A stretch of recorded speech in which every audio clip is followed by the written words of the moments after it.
The San Andreas Fault has produced only 2 significant earthquakes in recorded history, one in 1812 and another in 1857. Given the 160 years since the last major event, many wonder if another is imminent.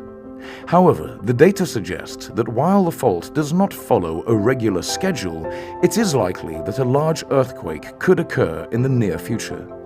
While the paleoseismic data suggest that some sections of the San Andreas Fault are overdue for a significant earthquake, it's important to understand that these studies cannot predict exactly when or where the next earthquake will occur.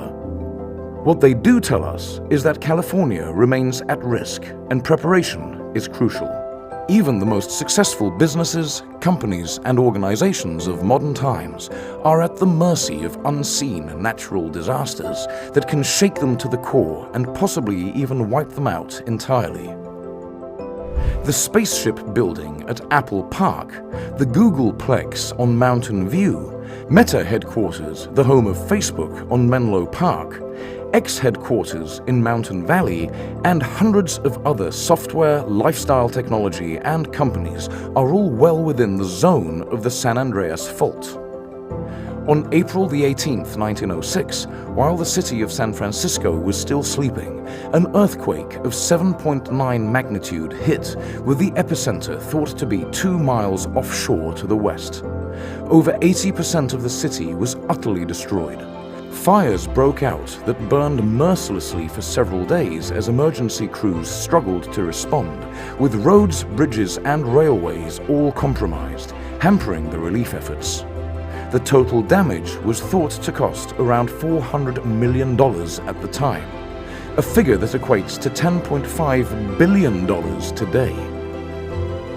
The recent 2024 Microsoft Crowdstrike outage that caused major headaches for airlines, crashed IT systems all over the globe, and cost billions in lost revenue, in a timely reminder of the chaos that will undoubtedly ensue if the effects aren't mitigated in some decisive ways.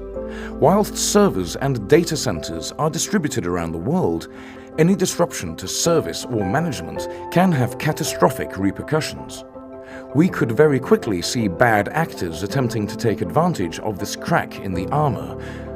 It is no hyperbole to suggest that the potential reputational damage to Silicon Valley companies could also signify the end of their reign as trust is eroded and confidence in them is shaken as much as the ground they are built on.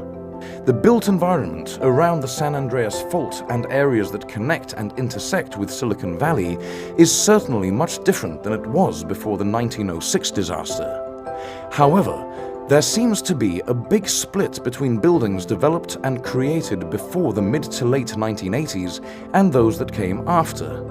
Any building completed before 1980 is vulnerable to such striking seismic activity, and many are now retrofitted with extra measures to withstand the effects from the big one as much as possible. 530 base isolators were most famously installed in the San Francisco Town Hall in 1995 that now give the building some impressive tolerance levels. It is thought that the Town Hall can now move an incredible 26 inches in any direction when a quake strikes, all for a cost of approximately $300 million. Many of the older buildings in the Googleplex have undergone these mitigation processes too, but there still seems to be a misunderstanding about the effectiveness of these measures. Buildings may be up to modern codes and regulations, but it's likely they will still suffer extensive damage and could eventually fall. The priority with protection is to save lives and make time for evacuation and relief efforts. When the big one makes its appearance, it will be almost impossible to control some elements. Even the most conservative costs anticipate the damage would run north of $200 billion to remedy, with a massive shock to the global economy that could even push us all into a global recession if the reactive measures aren't strong enough.